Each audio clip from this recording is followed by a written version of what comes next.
Well, for lunch it was maybe difficult to follow that whole presentation with many pictures and such, but now I have to compete with the drink, so I know who's going to lose and who's going to win. I hope I have some side remarks on earlier presentations or that you may take with you to discuss on during the drinks.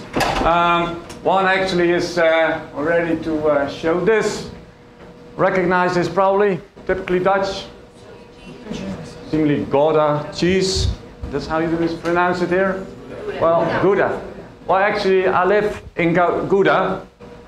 And guess how much Gouda cheese is created in Gouda? No, not zero. Yeah. Nearby, there's one farm actually where disabled persons work. And there is the only place in Gouda where they have Gouda cheese created. The other one, you showed the syrup waffles, the stroopwafels, typically Dutch. Well, that's actually sold at mass volumes within the village and actually produced also there. But it doesn't make that much jobs and money. But so actually I'm more from a location where tourism is vivid and is lively, is in good health, and not actually where food is. So probably on the IP or on other items, people have lost the momentum. There is something gone wrong there in Gouda. So maybe also for Wageningen there is a warning into it that we have to be alert. Well, so I went into a work actually in Wageningen on this kind of topics, profiting from strategic management research around the globe. We had the winner of the best PhD thesis in business administration, business economics last year in the Netherlands. And actually in this kind of social sciences you find that food is actually a negative to publish on. Car, computers, metal even maybe, but food is actually something like second, third, fourth best, and it's like, why food? So having a PhD prize winner in this actually was to us a recognition of, okay, academically standards, we're up there. Okay, that was one. But now this is something more that I want to share with you. Well, we did a review on Food Valley, a small article, and actually we had several also for the ABN AMRO Bank recently about the international position of Dutch exports in agri-food. And what is probably, well, it's known to the Dutch, maybe not to you, but that 51 out of 100 most competitive product groups are in agri-food. Flours, cheese, but also, of course, more advanced products. But most of them of the huge, very competitive product groups are actually still staple foods, as you would say, bulky foods. So, yeah, mixed blessing. 60% billion of exports, thereby, that was mentioned earlier, second global in agri-food products export. Of course, if you have a small country, it's not so difficult because you don't sell that much at home, but you must get it realized, get it produced, get it exported. So that's quite an effort. And Michael Porter, some who did something on management will know, or economics know him. He stated that if in any industry in the Netherlands collaboration is okay, it was only in agri-food. That was some 10 years ago a statement, because the distance between academia and business is like that. They point to different directions, they hardly share knowledge because they are not applauded, not valorized, they don't get the money for or recognition for collaboration. Academics have to publish or perish, and of course the companies have to survive and have to innovate if possible. So being recognized by such a guy who is a specialization on this kind of analysis, network analysis, industry analysis, competitive analysis of nations, that was quite positive, and actually it helped also in this rethinking of Wageningen or the Food Valley as, hey, we can be proud of this. We also brought it into the national dailies for that reason, and that was well received. Food Valley, well, actually Wageningen, Food Valley stated on the one hand it's the whole the Netherlands, yeah? But actually it started by 4 municipalities who collaborated. And one of them stood out, Wageningen, the municipality, which is rather small, but where actually Wageningen University and Research Center is, well, the headquarters is there, and most of the buildings, students, employees are actually working there. And in that village, something like 60, 70,000 people in total, including students. 36. 35, 36, so now, yeah, the Dutch plural. Here's a lot of kids. So that's the whole village, but actually, wait, there's something wrong here. 59% of the employed persons have a higher or academic education. Well, that was quite uncommon because there was a map on the Netherlands and there was only one village that really stood out on educational averages, and that was Wageningen. Small location, you could say, a small village, small municipality, but enormously highly educated population. 59% of the employment there is in the knowledge cluster. Approximately 10,000 persons work in research. Well, that's a rough estimate, but will probably be higher, not lower, in this village. And that's fundamental research, applied research, and not just some line extensions. You would say, yeah, that's not really research. No, really doing proper job there. On this export, to continue a little bit, you see that the supplies, like the glass houses and such, they take 7% of the exports. The propagation, the seeds, the sperms, and other the seed potatoes are taking another 8%. Primaries, pigs to be slaughtered abroad, or grains, another 8%. And then we go to the semi-final products like milk powder and others. That takes a huge chunk of actually the exports. Well, the guys that had an enormous nice presentation and very good companies, they were more interested in, of course, this part. And there's probably more the value added for the future.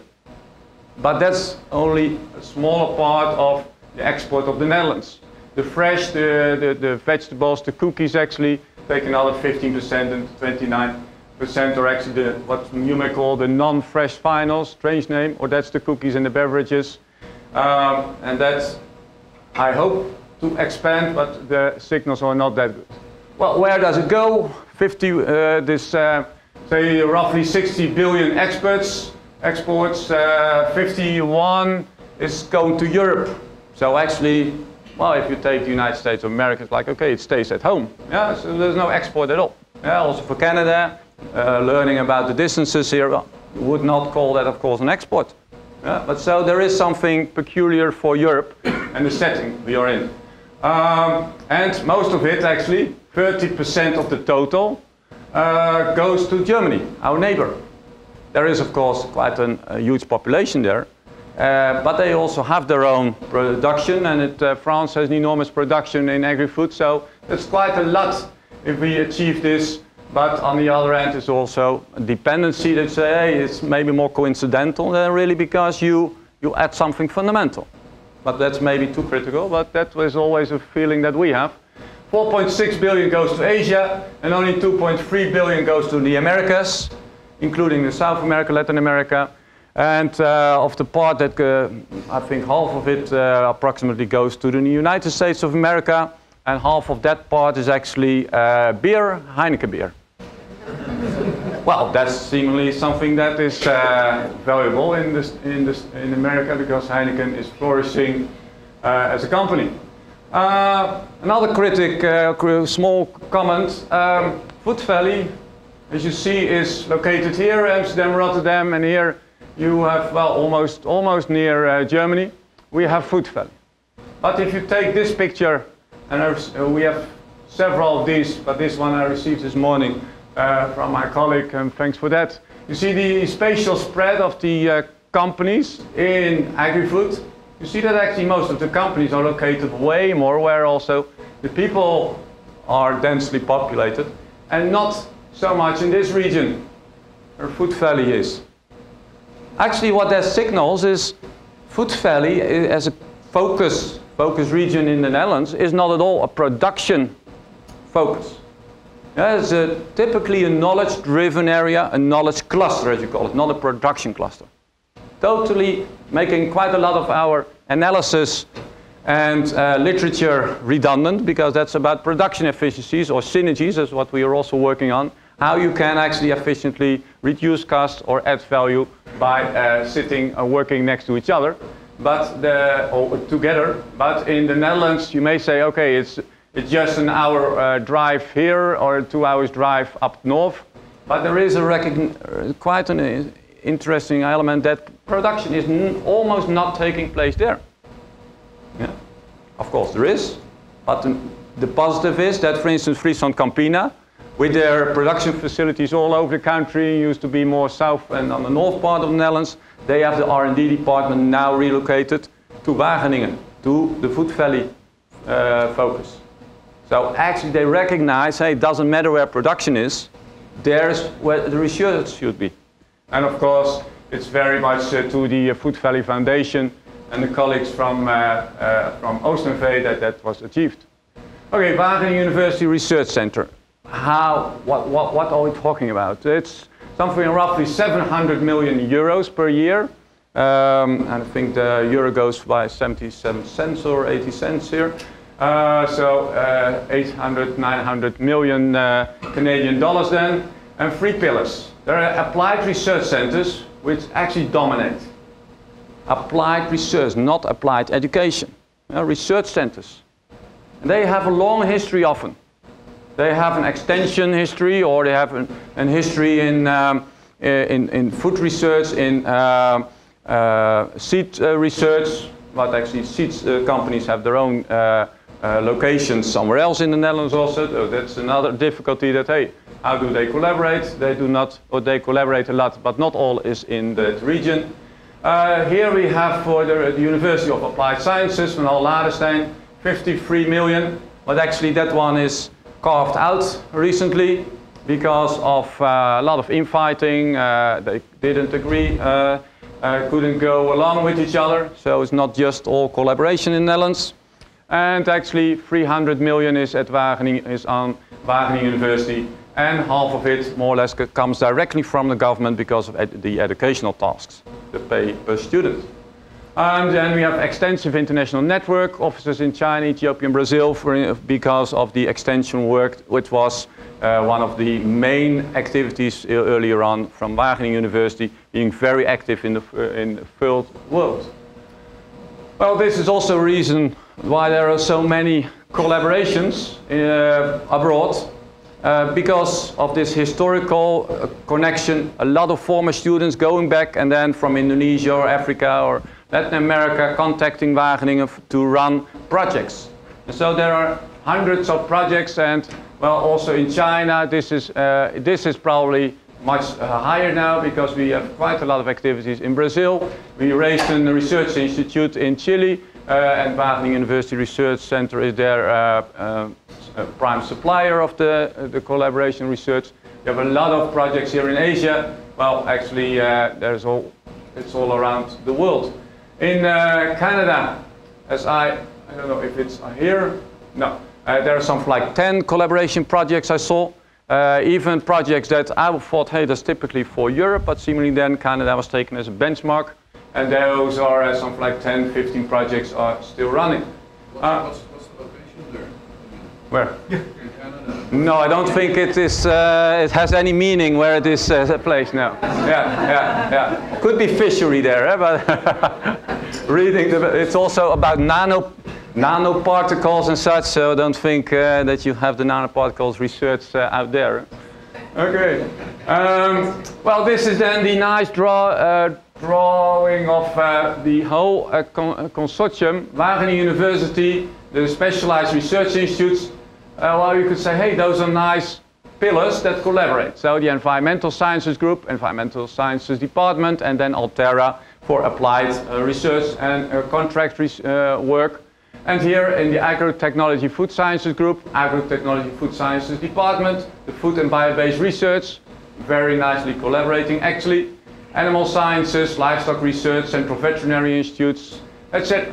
Well, there's indeed those 5 groups or pillars seem to work rather well, but it's all people's business. So some actually hardly work together, or it is on the fields that differs. For instance, I'm in the social sciences. The lay is on more economic research for the government and policymakers. And we are on management, and actually we cannot collaborate so much because they're totally in a different area. And the Center of Development Innovation is much more oriented to Africa, and well, that has their own approaches and their own specializations. Here actually this whole chunk then is carved out, as I stated. This one is separated because of legal obligations and tasks that they have by law to work on. That's quite, I think, normally that's a profitable business then. Here this is in collaboration with many universities and companies on water research. Very good research institute up north in the Netherlands, not in Wageningen. Wageningen International is also focusing on the international market. And actually I can mention that we have an hotel and a conference center in Wageningen. And you really, if you want to organize a conference yourself, you have to be early in the year because quite a lot of people from Africa or, well, from China, from all over the world, have their conferences dedicated to their collaboration projects. Or, for instance, they return for specific courses that are run for 20 years on the row often, and even 2 years ahead already the new scheme is set. Wageningen Business School is actually there for a more short company, mid-managers oriented projects and teaching. That is not that lively, it doesn't work that well, but also some programs run for 20, 30 years already, and that seems to work well. Well, nice fundamental and basic research, nice the application-oriented contract research, but to give you a small example, I collaborated for instance with some people from Altera for a third-person contract, and at a certain moment we received something like 20,000 euros. 10,000 for us, 10,000 for the guys working at Altera. It took me 6 months to get it transferred internally from Altera to the university. Reason, legally, there's totally separated entities. We call it Wageningen University and Research Center, but the "and" actually indicates legally separate organizations. Also because of risk-taking, also because of the educational system in a country. So in practice, bureaucracy is not smaller than anywhere else, but it doesn't seem to hinder us. For instance, that in another project for ABN AMRO, we had twice in 2 years a contract with them. And actually we received the contract a day after. No, the first one was a day before actually the delivery was there. And the other one with the public presentation. And then afterwards, 2 days later, we only received the contract because of bureaucratic reasons at our university. So that is no excuse why it should be more difficult here than in the Netherlands. And actually collaborations between all these research institutes and universities, I would say roughly, well, it's not that bad. Yeah? And we just pass by bureaucracy when it's necessary. I don't know if I'm allowed to say so, but the university has in total only this number of students, it was mentioned earlier. A quarter of them are foreign. And that's actually what I was surprised of. I'm educated as an economist in Rotterdam at the Russian University, very international university, it was all stated, but you didn't see anyone from Africa, to give an example. Well, that's very different in Wageningen. And also if you go into the elevator, it's always difficult to start talking in English or Dutch because, well, you just don't know what the person, sometimes they immigrate to the Netherlands for 20 years ago, so then you have to start in Dutch, but yeah, you can't see from the face where they come from. And so I typically have a habit to start in English within our own university. For you it's common, but not in the Netherlands. 20 bachelor programs, 28 master programs, all on life sciences. Very focused, and I think that's also what makes people, well, get this feeling for we are in a certain competition together. Instead of, okay, they are in the applied food and we are in computer and the others are in medical sciences. I think that helps that once it turned around, that the feeling became more, hey, we can be proud on this, that indeed worked quickly. Well, the 112 nationalities, well, seemingly you compete with us on that also, as I saw from the different leaflets. So maybe there's quite something interesting there also, that you can benefit from the variety, culturally speaking, and there also by the different insights. 202 professors, we had 2 of them on entrepreneurship, part-time professors. Actually, once the funds were over, they were also gone because, yeah, the university didn't actually cherish research on this area. So quite a lot of activation, stimulation of entrepreneurship, but research on it, yeah, why? Is that necessary then? Is there something to research then? Yeah, so that's actually the habit at headquarters, you could say, on entrepreneurship. Yes, we are active, we are innovative, but for research, that's a different gamble. So maybe it's also redundant then, because it seems to work rather well. 5,653 FTE full-time equivalents. Okay, the specialized research center. As I stated, long histories, 100 years, 50 years, often merged with different groups. Some of them have every 2 years a new name because of marketing reasons, I think. ATO, Food and Bio-Based Research. Actually, with people who return after a few years, former students who return and wanted to have a chat, you always have to, when did you actually leave the university? Ah, okay, then it was ATO that you probably recognize, and not Food and Bio-Based Research, because of all these names that change every few years. I see no formal reasons, but it must be very important and goes beyond my imagination. 4 research tasks. The statutory research tasks related to regulation, like the REKILT, as I stated, on food security research, very good work there. Knowledge-based research, that was actually standard practice for development and consolidation of the expertise of the employees themselves.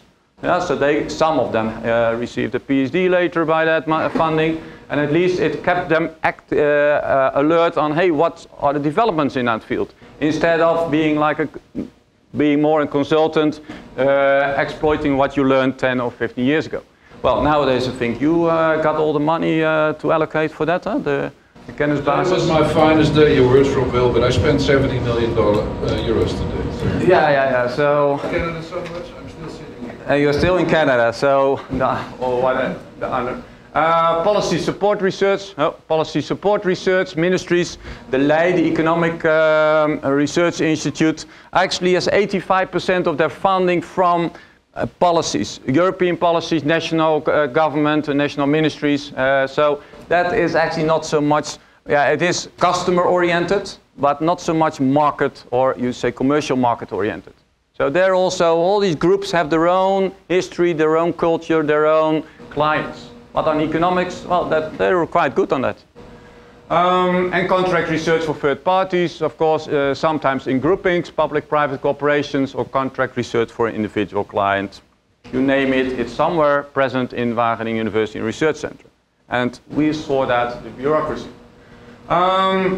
The services, well, yeah, of course, if you have this spread out of activities, you also have almost any service that you can imagine. So foreign students returning up to 20 years or coming from Eastern Europe for a course in this conference center. But also, of course, other professional education, fundamental applied commercial research in the life sciences, on animal, on plants, on food tech, spatial, social sciences. But what I actually think is most important are the facilities that are available. There are some of these incubators, private incubators actually. We have heard this morning with Foodcase. They actually have companies, well, they invite companies, or they can use their labs. And there are actually other, like chemical, biological labs also available at other sites that can be hired, that can be used also for smaller companies. The CAT agrifood, wherein scanners for instance, for more medical research are available. MRI scans is bought, and actually it's available for SMEs to use, to hire for a certain amount of hours. And that, of course, stimulates or lowers the threshold for innovativeness. The same with the restaurant of the future that is created, and the project-based facilities like Algae Park. You have a photo here where actually large companies and smaller companies collaborated to get a lot of fundamental and maybe later applied research on algae products, characteristics, etc. Very, very nice type of projects. And there are quite a lot of these project-based institutes, research projects that bring in quite a lot of money and fundamental and applied research. Startup facilitation, we have Start Life and they have their own building now, Impulse, and that actually helps companies with networking, which is actually the most important issue, but also with funding, and they had some programs on that. And actually what is, I think there was something more there. Oh yeah, there was also used to be a transfer office, but I think it's still there, but I see different nodding and... integrated. It's integrated now, okay. So that was more an old date, well, more socially oriented transfer office, and now this is integrated and seemingly into the more commercially oriented Start Life. I have some numbers, what they also for you, some numbers, what they achieved, you could say in Wageningen on tech starters, techno starters, high-tech starters, startups, how you would like to call it. In the period of 2004-2010, there was a target of 60 companies, and actually they realized almost double, 114. Loans, startup loans, 32 loans were the target. Actually they achieved more than 50. And actually the interesting thing is on patents, actually they wanted to have 50 patents, they achieved 52, and actually it stopped once the subsidy actually decreased, or stopped. The funding for getting it applied, that actually was too expensive for most companies. Well, some commercial reasons to say, oh, it's too expensive, some competitive reasons, you don't want to disclose it, some other reasons you say it's redundant. Yeah. But actually it is remarkable, and what is more remarkable is also this morning I received a mail in an ongoing discussion that there is no overview on the number of patents on the list of Wageningen University Research Center. We are now on a 10-year period, 2000-2009, and something like we are at 103 patents. But there's an enormous list that is one way or the other allocated or related to individuals at this university and research center. But the central offices don't know that, hey, this is seemingly somebody involved in this patent. They just don't know. Well, that has something like people don't care, and others who are smart actually had their own company maybe where they worked in the weekend probably, and on that basis could submit for a patent. But so there is a lot of intellectual property that goes or that went actually out without much administration on it, and especially not with much strategy on it. Human resource report, for instance, also helping out on new venture competitions to succeed, and endorsement. I think that's a very important item. Also, who can help out you when you want to go for a large customer, how to get it organized. Clients, well, these large companies evidently, well, I'm just listed some of them. There are 20, 30, 50, I don't know, large multinationals. All food companies in the world have some relationship. Fonterra actually created an office in Amsterdam because they wanted to have in the Netherlands at least some link.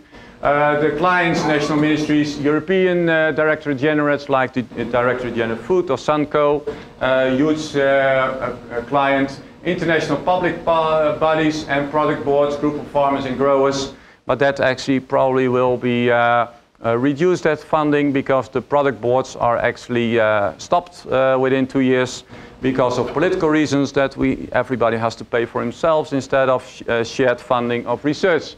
So that will probably be become a little bit problematic, but we'll see how that works out.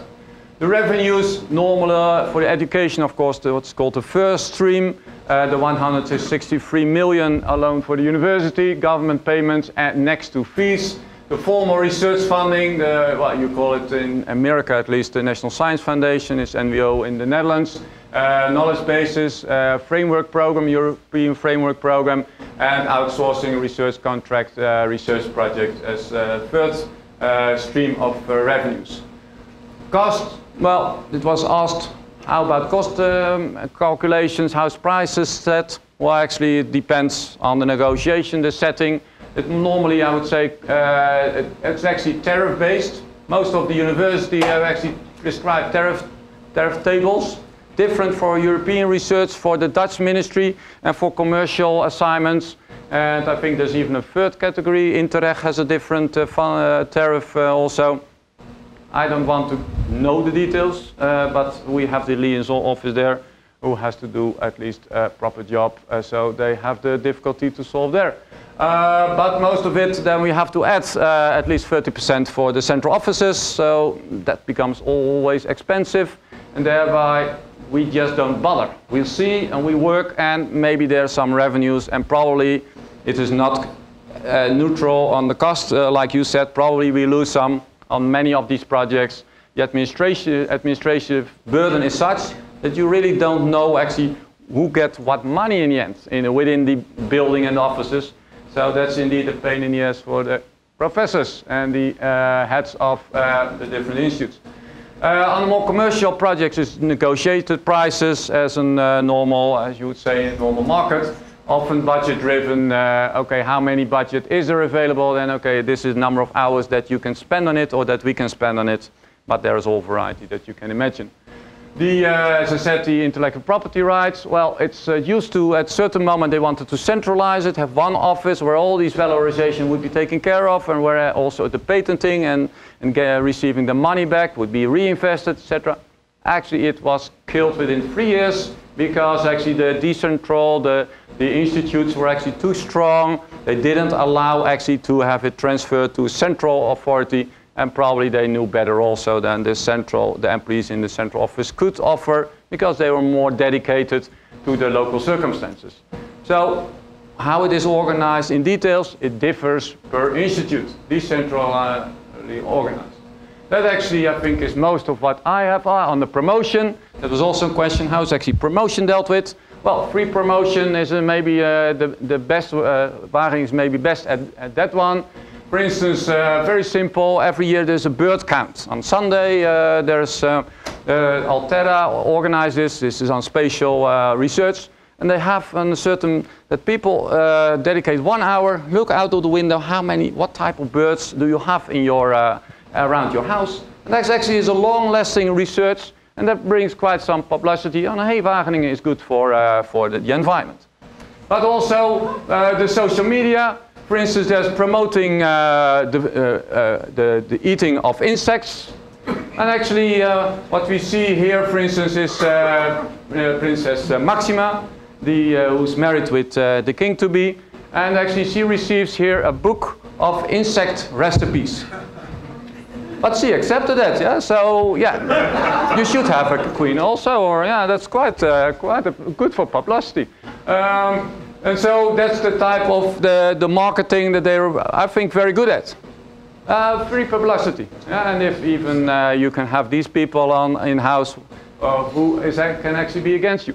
Of course, international and national research networks, company networks, lasting there for decades already. I think that's really the path dependency that is, if there is a success, that made a success. And of course, people like him sitting on boards, being in a lobby setting, that of course helps to get the funding in one direction and not to another industry if there is some doubt in decision making. I think that's most of what I have to say. And now, if you have any questions, then feel free to ask them. Otherwise, we go for the drinks.